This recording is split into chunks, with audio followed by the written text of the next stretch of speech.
Today, we're making tuna tartare with some Japanese flavors, inspired by one of my favorite sushis, the Negitora Gunkan, which is chopped otoro, tuna belly, with some chopped scallion.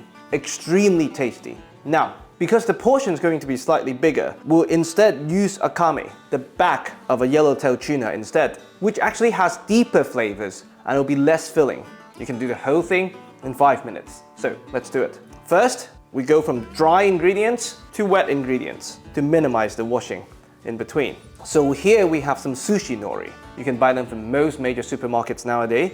If not, definitely online. Simply toasted seaweed that you use for sushi making. And you fold them a few times and you chop them.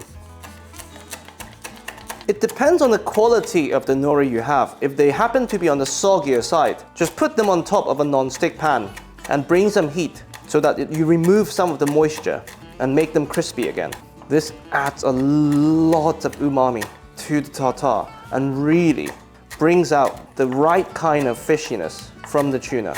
So this is kind of the texture you're looking for. You still want them to offer a bit of a bite. Nori is ready. And use a good nori, or at least taste the nori before you start chopping, just to make sure you know what kind of impact it would have on the overall flavor profile. Brilliant. Whatever we don't take will be mopped up by the wetter ingredients.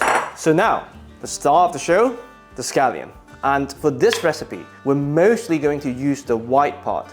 It has a bit of spiciness that's similar to an onion, but way milder. And this will bring also contrasting texture to the tuna. So we remove the stem end.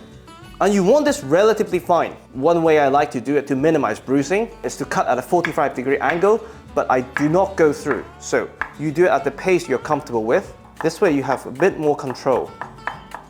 Once that's done, we turn it over and you do this exact same thing. This way, I'm slicing. I'm not puncturing the cell membranes. So the flavors are only released when you bite into the scallion with the tuna.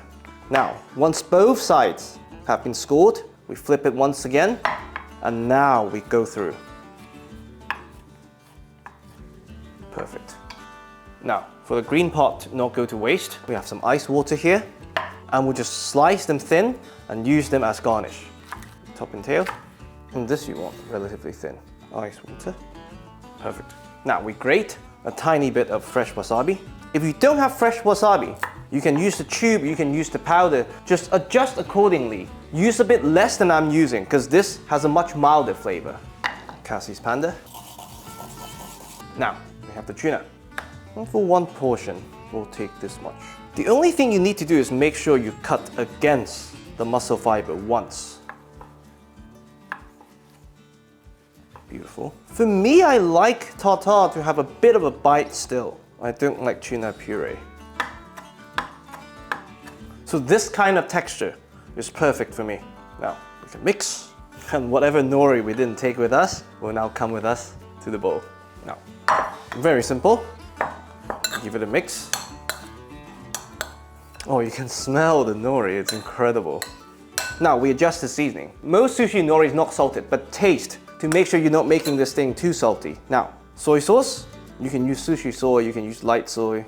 I wouldn't use dark soy for this.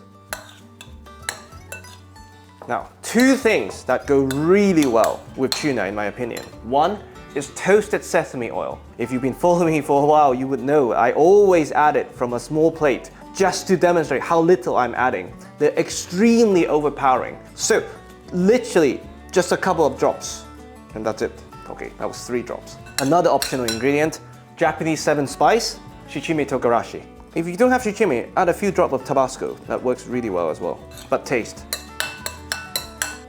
And now we can plate. Now, she's a leaf, and for any good tartare, you need a ring mold. I don't know why. I think one restaurant started it. Now everyone has to have a ring mold to make tartare. They taste the same, by the way, with or without. And you want to press it down quite a bit. Brilliant. Now, very carefully, remove the ring mold.